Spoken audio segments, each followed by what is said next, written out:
The fields are white for harvest. And just like this field, which is being harvested tomorrow, this nation is on the edge of a revival. And I am here today to talk about the Fishermans Revival, which was the last extensive revival in England. And it is now, as I speak, 97 years since that revival.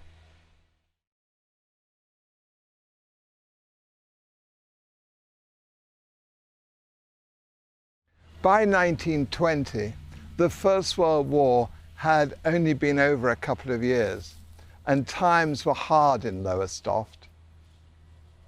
There was little work for the men who had come back after fighting for their country. All that was really available was building up the sea defences. Hugh Ferguson was the pastor of London Baptist Church, and he wanted revival, but he needed somebody to light the flame. And he chose Douglas Brown, who was pastor of Balham Baptist in London. So he asked him to come and do a revival conference in Lowestoft in March 1921. Now, Douglas Brown was a successful minister.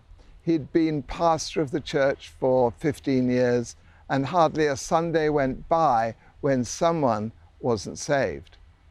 And one day in November, he was preaching and he broke down.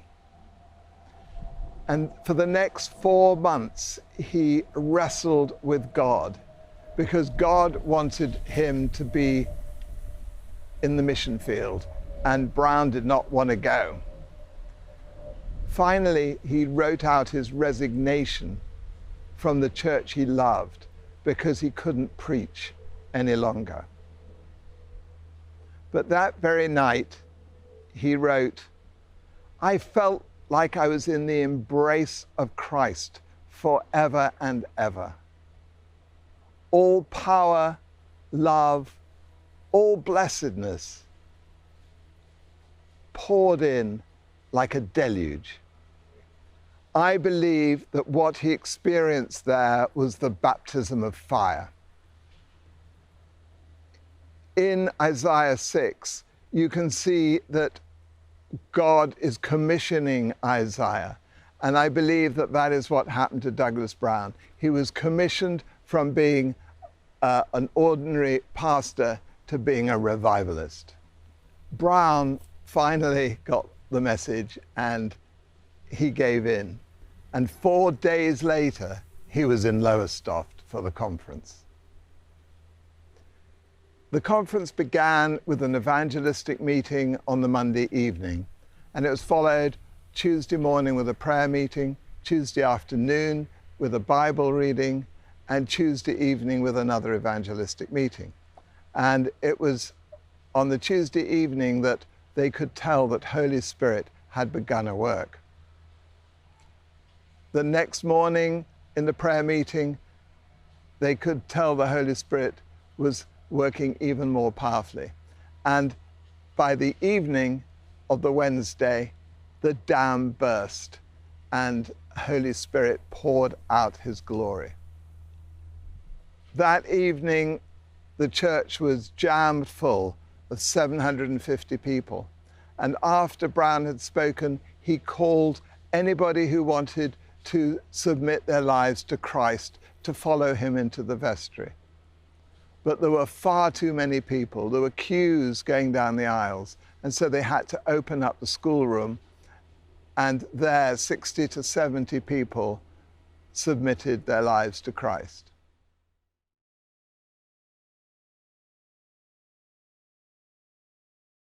The Thursday night service was at the Fisherman's Bethel Church, and people came to the Lord all over the building.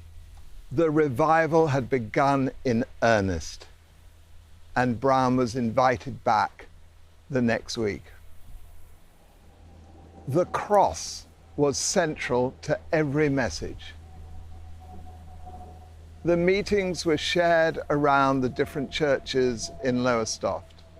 And at Christ Church, so many people were there that the pastor had to ask anybody who knew Christ to go into the church hall to pray during the service. One married couple were at two different meetings, and each one was wondering how they were going to tell the other of their newfound love of Jesus. Brown, when he stepped out of the church, found a man praying, and when asked what he was praying about, he said that he'd been praying for years for his 3 sons, but at that moment all 3 were being spoken to about salvation. Pastors sobbed their hearts out at what the Lord was doing. I can just imagine them, that they'd been praying for years for this to happen, and finally here it was, and they could scarcely believe it. The meetings lasted for 4 weeks, and around 500 were saved. And then Brown came back to minister in surrounding towns and villages. And in Ipswich, there was one family of 9 who all came to Christ at the same time. The churches were over capacity. How health and safety would deal with this in a revival now, I am not sure. But in those days, they were able to take liberties. In September, Brown said that a momentous national revival was about to happen. But it depended upon pastors all around the nation grabbing hold of it and bringing it to life. By this time, hundreds had arrived with the herring fleet from Scotland. Every year at this time, they came down from the north of Scotland and followed the herring as they swam south. And it was not only the fishermen with their boats, but they came with their curers and their barrel makers, a whole support team. And among them was a barrel maker evangelist called Jock Troop. Troop, the year before, had also received the baptism of fire. And he went from being an ordinary itinerant minister to a revivalist. And he started some meetings in the Great Yarmouth marketplace. And the power of God came into these meetings. And the fishermen would just be on their knees crying out for mercy. These meetings went on for several days.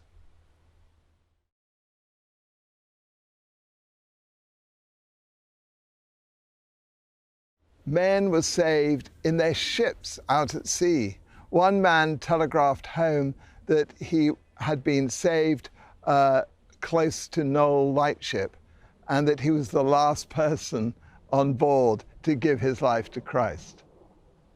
A meeting in November was so powerful that Brown said, if anyone can pass through this meeting without having their heart break with joy, they must be made of granite. And meetings went on outside every day, despite the appalling weather.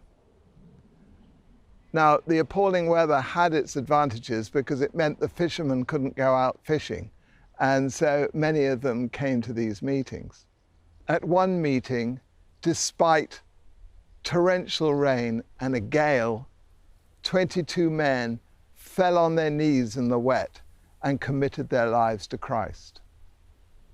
Meanwhile, Jock Troop was still in Great Yarmouth, and he had a dream.